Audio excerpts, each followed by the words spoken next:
बिस्मिल्लाहिर्रहमानिर्रहीम। अस्सलाम वालेकुम नाज़रीन, आप यूट्यूब चैनल देख रहे हैं। मैं इमरान खान हूँ। नाज़रीन, जेनज़ी की जो तहरीक है वो अब इंडिया में पहुँच गई है और कुछ अर्सा पहले इंडिया के सुप्रीम कोर्ट में चीफ जस्टिस ने एक जुमला बोलते हुए केस के दौरान नौजवानों को काकरोच से तशबीह दी थी। और उसके बाद अभिजीत दीपिकी नामी एक नौजवान है जो इंडिया से बाहर रहता था, तो अभिजीत ने फौरी तौर पे एक पॉलिटिकल पार्टी कायम कर दी, काकरोच जनता पार्टी। वैसे तो तंज में ये बात की थी chief justice of supreme court of India ने, लेकिन उसके बाद नौजवानों ने इसको सीरियस ले लिया और उन्होंने अपनी एक पॉलिटिकल पार्टी बना दी, काकरोच जनता पार्टी। सोशल मीडिया के ऊपर भूचाल आ गया। इन्होंने आवाज़ उठाना शुरू की इंडिया के निज़ाम तालीम के ऊपर, और ये बार बार एक ही बात कर रहे थे कि इसके अंदर इस्लाहात लाई जाएं, इसको बेहतर किया जाए। इनको संजीदा नहीं लिया गया। ये छोटे मोटे एहतजाज करना शुरू हो गए, फिर आहिस्ता आहिस्ता एहतजाज में शिद्दत आना शुरू हो गई। फिर एक वक्त आया कि कुछ तलबा ने और उनके साथ कुछ जो एक्टिविस्ट हैं उन्होंने मिलकर भूख हड़ताल शुरू कर दी। तो हालात इंडिया के अंदर ऐसे होना शुरू हो गए कि पहले इनको संजीदा नहीं लिया गया। वज़ीर तालीम के जो हैं उन्होंने स्टेटमेंट दे दिया कि ये तो शरपसंद किस्म के लोग हैं और ये ठीक लोग नहीं हैं।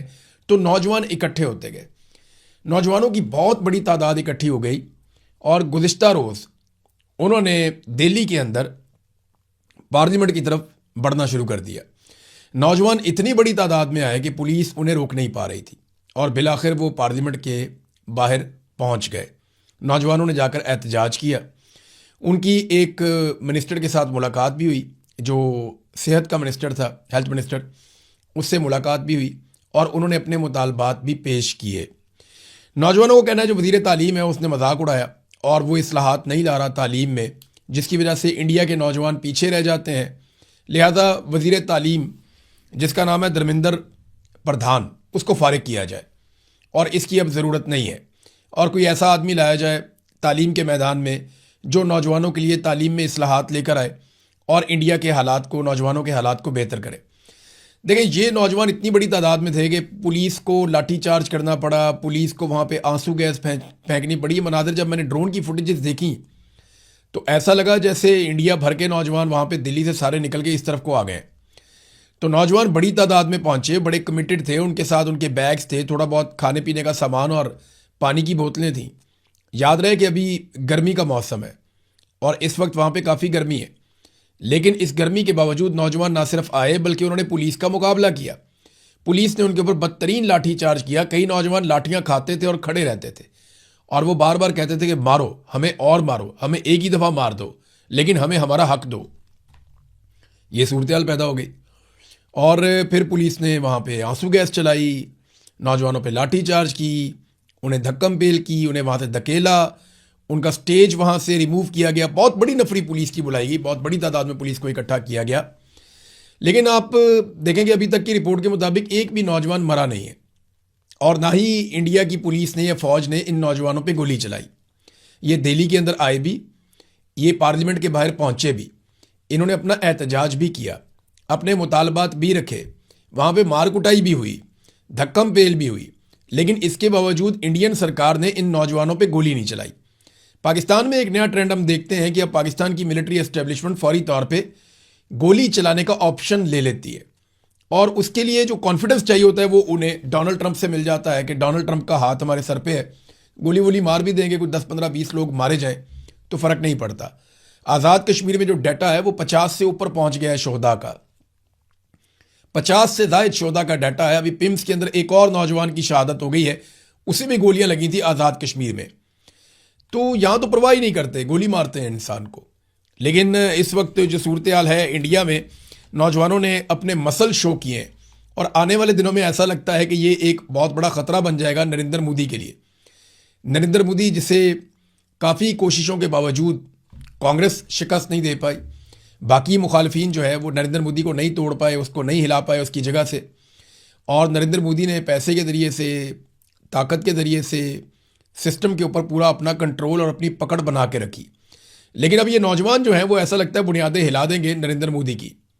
इन्होंने मुतालबात जो हैं उनको बढ़ाना शुरू कर दिया नौजवानों ने और अब ये दोबारा निकलेंगे। देखिए, इनका कॉन्फिडेंस बढ़ता जाएगा। ये जो नौजवानों की मूवमेंट है ना, इसका आगाज़ हुआ था श्रीलंका से। सबसे पहले श्रीलंका के अंदर अवाम निकली, जिसमें बहुत बड़ी तादाद में नौजवान थे। ये भी तंग आए हुए थे सिस्टम से। इन्हें लग रहा था कि सिस्टम शहरियों को दबा रहा है। श्रीलंका के अंदर इनकलाब आ गया, उन्होंने उठा के पाक से खानदान की ऐसी तैसी फेर दी थी और हमने वो मनाजिर देखे थे। अभी श्रीलंका के अंदर चीज़ें नॉर्मलाइज हैं। फिर हमने देखा बांग्लादेश के अंदर नौजवान उठ गए। बांग्लादेश के नौजवानों ने हसीना वाजिद के मजालिम के खिलाफ खड़े होकर, और उन मजालिम के खिलाफ ख़ासतौर पर जो मेरिट की धज्जियाँ उड़ाई जाती थी, जो नौजवानों का इस्तेहसाल किया जाता था, जो उनकी पॉलिसीज थी, उनके खिलाफ नौजवान खड़े हो गए और ऐसा प्रोटेस्ट किया कि हसीना वाजिद को मुल्क छोड़कर भागना पड़ा।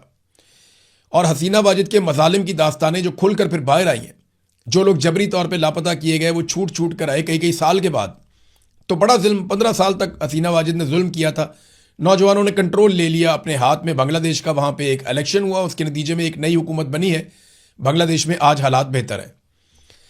इसी तरह फिर नेपाल के अंदर हुआ।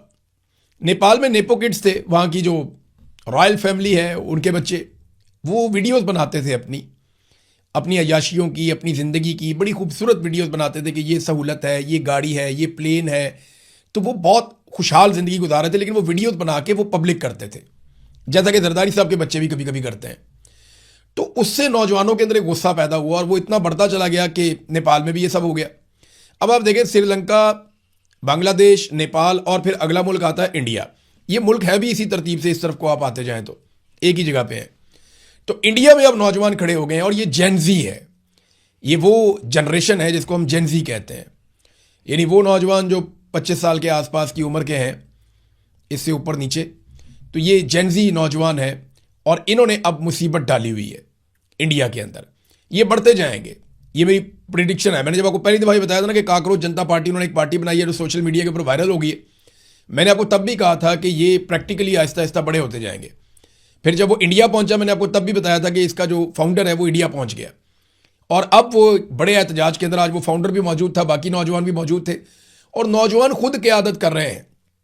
मैंने देखा छोटी छोटी लड़कियों को, बच्चियों को, उन्होंने जिस अंदाज में वहाँ पे डंडे और आंसू गैस का मुकाबला किया और वो पीछे हटने को तैयार नहीं थे। वो, उनको शऊर था, उनको पता है कि उनके साथ क्या ज्यादती हो रही है और नरेंद्र मोदी की सरकार वहाँ पे क्या कर रही है।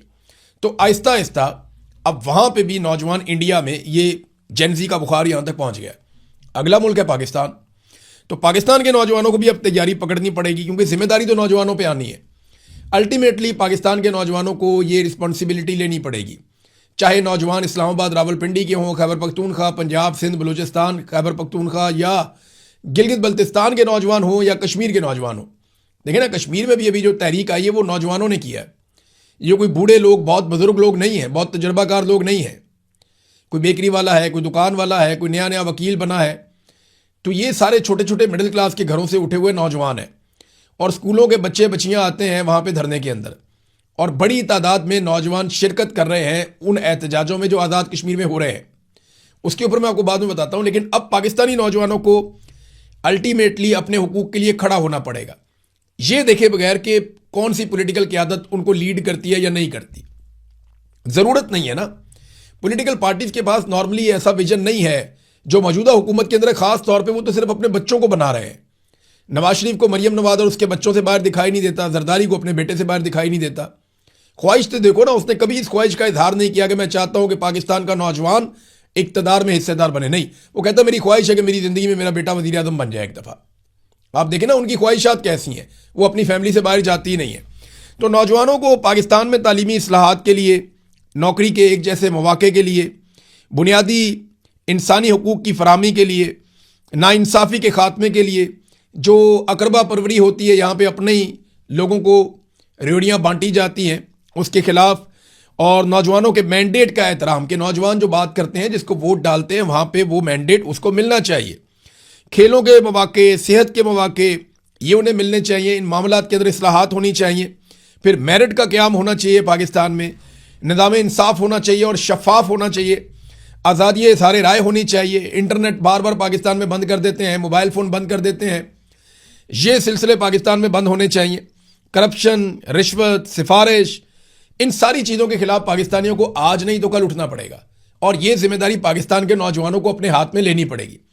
क्योंकि श्रीलंका से लेकर बांग्लादेश तक, बांग्लादेश से नेपाल और नेपाल से इंडिया और इंडिया से अब ये कश्मीर, आज़ाद कश्मीर में भी है। और फिर ये पाकिस्तान के अंदर अल्टीमेटली नौजवानों को ये जिम्मेदारी लेनी पड़ेगी। तो नौजवान अपने आप को ज़हनी तौर पे तैयार करें। मेरी गुजारिश है तमाम नौजवानों से कि अपने आप को आप ज़हनी तौर पे तैयार करें और तैयार रहें उस वक्त के लिए जिस वक्त कौम को उठना पड़ेगा, नौजवानों को उठना पड़ेगा इस सारे जुल्म और ज़्यादती के खिलाफ, ये ख़ानदानी निज़ाम के खिलाफ, ये चंद ख़ानदानों की गुलामी के खिलाफ आपको उठना पड़ेगा। मिलिट्री एस्टेब्लिशमेंट के पाकिस्तान पे कब्जे के खिलाफ आपको उठना पड़ेगा। एक वक्त आएगा, अपने आप को ज़हनी तौर पे आप तैयार रखें। जब वो वक्त आएगा तो साथ मिलकर निकलें तो अल्लाह ताला आपको कामयाबी देगा। नाज़रीन, बिलावल ने कश्मीर के अंदर एक बात की है, ज़रा वो बात आपके सामने मैं पहले रख देता हूँ। स्टेटमेंट बहुत इंटरेस्टिंग है। उन्होंने कहा जी वफाकी वज़रा के गैर जिम्मेदाराना बयानात से आज़ाद कश्मीर का मामला पेचीदा हो रहा है। देखें, आज़ाद कश्मीर में हुकूमत किसकी है? बिलावल की है। आज़ाद कश्मीर में इतनी सारी फोर्सेस किसने बुलाई? जिन्होंने गोली चलाई बिलावल ने बुलाई, बिलावल की पार्टी ने बुलाई और गोली भी चलवाई। जो लोग हैं जॉइंट अवामी एक्शन कमेटी के, उन्हें कलअदम किसने करार दिया? बिलावल ने और उसकी पार्टी ने किया। और कलअदम करार देने के बाद उनके सरों के ऊपर इनाम किसने रखा? बिलावल ने और उसकी पार्टी ने रखा। तो ये जितना कुछ भी किया पाकिस्तान पीपल्स पार्टी की हुकूमत ने किया। ये सारा बहरान पाकिस्तान पीपल्स पार्टी की, आज़ाद कश्मीर की हुकूमत ने किया है। अब आज़ाद कश्मीर की हुकूमत अलग है, पाकिस्तान की हुकूमत अलग है। बेशक ये एक दूसरे पे इन्हिसार करते हैं, लेकिन हैं तो अलग। दो एंटिटीज हैं आइन के मुताबिक, पाकिस्तान का या आज़ाद कश्मीर का। तो बिलावल जो कुछ आज़ाद कश्मीर में बिलावल की हुकूमत कर रही है, वो उसके लिए पाकिस्तान की हुकूमत को जिम्मेदार कैसे ठहरा सकते हैं? ये है मेरा सादा सवाल। तो बिलावल अपोजिशन बनने की या बनने का दिखावा करने की कोशिश करते हैं, जो इंतहाई गैर ज़रूरी है। और नौजवान इस बहकावे में आएंगे नहीं, वो इसमें फंसेंगे नहीं। हाँ, मुज़ाकरात इस वक्त हो रहे हैं आज़ाद कश्मीर में और उसकी ड्राफ्टिंग जारी है। मुज़ाकरात की इस वक्त की सिचुएशन जो है वो मैं आपको बता देता हूँ। थोड़ी देर पहले मैंने इंफॉर्मेशन गैदरिंग की है। डेडलॉक है सीटों के मामले पे और वहाँ आकर फंस गए हैं सारे। एस्टेब्लिशमेंट ये चाहती है कि अगर सीटें कम की जाएं तो जितनी सीटें कम की जाएं उनके पास पूरा इख्तियार होना चाहिए वोट डालने का, वज़ीर आज़म को चुनने का या वज़ीर आज़म को निकालने का, हुकूमत को बनाने और गिराने का इख्तियार। ये जो महाजरीन की नशिस्तें हैं इनके पास होना चाहिए, चाहे कम भी कर दी जाएं, इनका इख्तियार रहना चाहिए। लेकिन जो जॉइंट अवामी एक्शन कमेटी के लोग कहते हैं ठीक है जी आप 4 करें 6 करें, लेकिन इख्तियार नहीं होना चाहिए। ना ये हुकूमत बनाएंगे ना ये हुकूमत गिराएंगे। हुकूमत बनाने और गिराने का इख्तियार आज़ाद कश्मीर के अवाम के पास होना चाहिए, क्योंकि वो आज़ाद कश्मीर की हुकूमत है और आज़ाद कश्मीर के अवाम जिसको वोट डालेंगे वही हुकूमत बनाएगा, वही हुकूमत गिराएगा। अब क्योंकि ये मकबूजा कश्मीर के मुहाजिरीन हैं, तो ये मकबूजा कश्मीर की हुकूमत बनाने या गिराने में रोल प्ले करें तो एक अलग बात है, लेकिन आज़ाद कश्मीर की हुकूमत गिराने और बनाने में रोल प्ले ना करें, उनका मौक़िफ़ भी एक तरह से ठीक दिखाई देता है। हुकूमत का अपना मौक़िफ़ है, हुकूमत नहीं एस्टेब्लिशमेंट का। तो ये मुज़ाकरात यहाँ पे आके तातुल का शिकार है। इसमें धोखा भी हो सकता है, याद रखिएगा, एंड टाइम पे। और ये सिस्टम कोशिश कर सकता है कि इसको प्रलॉन्ग करे, इस चीज़ को, यानी 22, 23, 24 तक निकलवा लें, 25 को कंपेन ख़त्म करके 27 को एक इलेक्शन करवा दें ज़बरदस्ती कर्फ्यू वाले माहौल में, और कुछ सीटें पीपल्स पार्टी को दे दें, कुछ PMLN को दे दें, कुछ IPP को दे दें, कुछ मुस्लिम कॉन्फ्रेंस। एक मतंजन सा बना के एक ऐसी हुकूमत बनाई जाए जो बैसाखियों के ऊपर खड़ी हो, जो अकेले हुकूमत कर ना सके। PMLN को बाहर से कुछ सीटें मिल जाए, कुछ अंदर से मिल जाए, पीपल्स पार्टी को कुछ अंदर से मिल जाए, मुस्लिम कॉन्फ्रेंस को थोड़ा बहुत हिस्सा दे दें और IPP को कुछ ना कुछ इधर उधर से पूरा करवा के, जैसे गिलगित बल्तिस्तान में किया, तो एक मतंजन किस्म की हुकूमत बना दें। अब एक राय यह है कि पाकिस्तान तहरीक इंसाफ और जॉइंट अवामी एक्शन कमेटी को इलेक्शन ज़रूर लड़ना चाहिए, और मेरे ख्याल में इनको इलेक्शन लड़ने के लिए 48 घंटे से ज़्यादा का टाइम नहीं चाहिए। अगर ये 48 घंटे का भी टाइम हो ना, तो इन्होंने सिर्फ अपने उम्मीदवार अनाउंस करने हैं। जो इस वक्त आज़ाद कश्मीर में जॉइंट अवामी एक्शन कमेटी को अवामी हमायत हासिल है या सपोर्ट हासिल है, वो किसी और पॉलिटिकल पार्टी को नहीं है, और बाकी सब पॉलिटिकल पार्टी से ज़्यादा पाकिस्तान तहरीक इंसाफ के पास सपोर्ट है। यानी अगर सबसे ज़्यादा वोट बैंक है तो वो तहरीक इंसाफ का है, लेकिन सबसे बड़ी सपोर्ट अगर किसी के पास है तो जॉइंट अवामी एक्शन कमेटी की है। वो अगर अपने लोग अनाउंस कर देना कि ये हमारे लोग हैं, इनको आपने वोट डालना है, तो वोट इधर उधर नहीं जाता, उन्हीं को डलेगा। यानी मैंने कई सहाफ़ियों से पूछा, कोई बहुत मोहतात भी रहता है ना, तो वो कहता है अगर ये इलेक्शन लड़ने का फैसला करते हैं और अपने उम्मीदवारों को नामजद करते हैं ना, तो ये बड़े आराम से अपनी हुकूमत बना सकते हैं। ये बात आज़ाद कश्मीर के अंदर जो सहाफ़ी सहाफ़त कर रहे हैं उन्होंने मुझे बताई कि ये इतनी बड़ी मकबूलियत हो चुकी है, और पूरे आज़ाद कश्मीर के कैनवस के ऊपर इनकी आवाज़ पहुंच गई है। लोग इनके साथ खड़े हैं और बहुत सारे शोधा हैं इनके पास।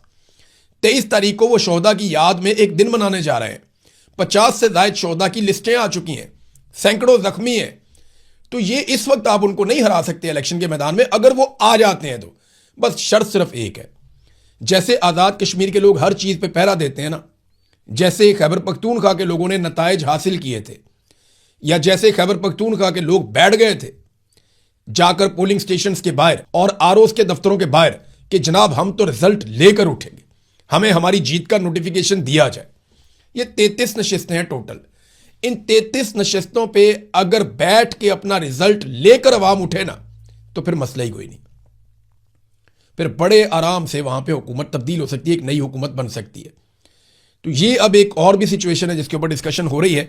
तो आज़ाद कश्मीर का मामला यहां पे, इसको हम डिस्कस करेंगे नेक्स्ट वीलॉग में। मजीद मालूमात आती हैं तो मैं आपको शाम को बताता हूं कि और क्या हो रहा है। अब नाजरीन, डीएचए की मौजें लग गई हैं। ये डिफेंस हाउसिंग अथॉरिटी है, ये फौज का एक झेली इदारा है, यहाँ पे ये कारोबार वगैरह करते हैं। तो देखें कितनी मजे की खबर है, मोहम्मद असद चौधरी साहब ने खबर दी है। खबर देखें आप, नेशनल हाईवे अथॉरिटी, ये मोटरवे वगैरह बनाते हैं, बड़ी बड़ी सड़कें जो मेन है उसकी एक नेशनल हाईवे अथॉरिटी है। उन्होंने अपनी पॉलिसी में नरमी की है डीएचए के लिए, और किसी के लिए नहीं। डीएचए के लिए तो कानून भी बदल देते हैं, मसला ही कोई नहीं है। उसका एक प्रोजेक्ट है गंधारा सिटी, इसको लाहौर और इस्लामाबाद मोटरवे से डायरेक्ट इंटरचेंज की मंजूरी दे दी गई। हालांकि किसी भी एक इस तरह के प्रोजेक्ट को मोटरवे से इंटरचेंज क्यों दिया जाएगा? इंटरचेंज तो शहरों के लिए होते हैं, सोसाइटियों के लिए तो नहीं होते। लेकिन क्योंकि डीएचए का है प्रोजेक्ट तो इन्हें जनाब इंटरचेंज की मंजूरी दे दी गई। पॉलिसी के मुताबिक मोटरवे पे 2 इंटरचेंजों के बीच में कम से कम 10 किलोमीटर का फासला होना चाहिए, मगर ये तो 7 किलोमीटर के ऊपर इन्होंने बना दिया है। और डीएचए इंतजामिया इंटरचेंज के लिए सरकारी फीस जो अदा करनी पड़ती है, यानी अगर आपने इंटरचेंज लेना है तो आपने एक सरकारी फीस भी देनी है ना, ये अरबों रुपए में होती है। तो डीएचए वो फीस नहीं देना चाहता, वो इसको माफ करवाना चाहता है फीस को भी, ये कहकर कि हमने वेलफेयर के काम किए हैं, यानी हमने शोधा को प्लॉट दे दिए हैं, या हमने कोई और वेलफेयर का काम किया है, या हमने क्रिकेट का एक ग्राउंड बना दिया है, हमने वहाँ पे एक मस्जिद बना दी है, वहाँ पे एक डिस्पेंसरी बना दी है, एक अस्पताल बना रहे हैं। तो उन्हीं चीज़ों को बेचेंगे भी, उन्हीं चीज़ों की कीमत भी वसूल करेंगे ना। प्लॉट महंगे हो जाते हैं जी, अस्पताल बना हुआ है, मस्जिद बनी हुई है, सारा कुछ है, सहूलियात बनी हुई है, स्कूल बने, वेलफेयर का काम है ना। तो उसके अंदर वो कह रहे हैं जी एडजस्ट कर ले आप, ये इंटरचेंज आप हमें बना कर दें, जो अरबों रुपए इंटरचेंज की कीमत हमने आपको देनी है या फीस आपको देनी है, नहीं वो हम आपको नहीं देंगे, हमने वेलफेयर का काम कर लिया। एक तो इंटरचेंज ले लिया कानून की खिलाफ वर्जी करते हुए, 10 किलोमीटर वाली शर्त है वो भी खत्म कर दी, और इंटरचेंज लेकर उसकी फीस भी नहीं दी। ये 2 चीजें। मजीद वो लिखते हैं कि वाकफाने हाल बताते हैं कि नेशनल हाईवे काउंसिल के इजलास में 22 जून 2026 को जो हुआ, इंटरचेंज की लोकेशन पॉलिसी के खिलाफ होने की वजह से फैसला किया गया कि यह इंटरचेंज बनाने की इजाजत नहीं दी जा सकती, और चेयरमैन काउंसिल और दीगर मेंबरान ने इसको बड़ी सख्ती से मुस्तरद किया था। अगले ही दिन काउंसिल के चेयरमैन शुजाउद्दीन जका दीगर काउंसिल मेंबरान को कॉल करके इस इंटरचेंज का कौमी मफाद समझाते रहे। यूं भरी काउंसिल में हुए फैसले को तब्दील करके ये इंटरचेंज दे दिया गया कौम के वसी तर मफाद में। अब इसके बाद होगा क्या? जो डीएचए गंधारा सिटी के प्लॉट्स हैं ना, वो बहुत महंगे हो जाएंगे। अब इसके इश्तिहार के अंदर बाकायदा लिखा जाएगा, बल्कि ये लिख दिया गया, ये आ भी है सामने आपके, कि जनाब NHA allows dedicated motorway interchange for DHA Gandhara city, कि जनाब हमें नेशनल हाईवे अथॉरिटी ने एक इंटरचेंज भी अलाउ कर दिया है हमारे डीएचए गंधारा सिटी के लिए। तो वो एक बड़ा ज़बरदस्त गाना गाया था नूर जहां ने, बाद में एक और गुलकारा ने उसको थोड़ा सा मॉडिफाई करके बनाया था कि सारे रकबे तुम्हारे लिए। तो ये वही वाली सूरत हाल मुझे लगती है कि डीएचए का रूल भी तब्दील हो गया। नाज़रीन, ये जो इन्होंने फैसला किया था, रोज़ाना की बुनियाद पे फैसला किया जाएगा कि पेट्रोल की कीमत ऊपर करनी है या नीचे करनी है, तो अब ये रोज़ाना करेंगे, हमें रोज़ खबर देनी पड़ेगी आपको। पेट्रोल की कीमत में इन्होंने इजाफा किया है जी, डीजल की कीमत में 5 रुपये 71 पैसे, यानी 5.25 इन्होंने डीजल की कीमत मजीद बढ़ा दी है, और 35 पैसे पेट्रोल की कीमत कम कर दी है। यानी जब कम करते हैं तो 35 पैसे, बढ़ाते हैं 5.25 रुपये। तो डीजल के ऊपर आवाम को अच्छा खासा चूना लगा रहे हैं। इस वक्त जो डीजल की कीमत है वो 360 रुपये तक पहुंच गई है, और पेट्रोल लगभग 316 रुपये का है। ये नाजरीन पाकिस्तान के साथ कर रहे हैं। इमरान खान का 150 वाला बहुत महंगा था और ये बहुत सस्ता है। ईरान और अमेरिका के इशू के ऊपर मेरे पास खबरें हैं, लेकिन बात करेंगे नेक्स्ट वीलॉग में। अब तक के लिए इतने, अपना ख्याल रखिएगा, अपने इस चैनल का भी। अल्लाह हाफ़िज़।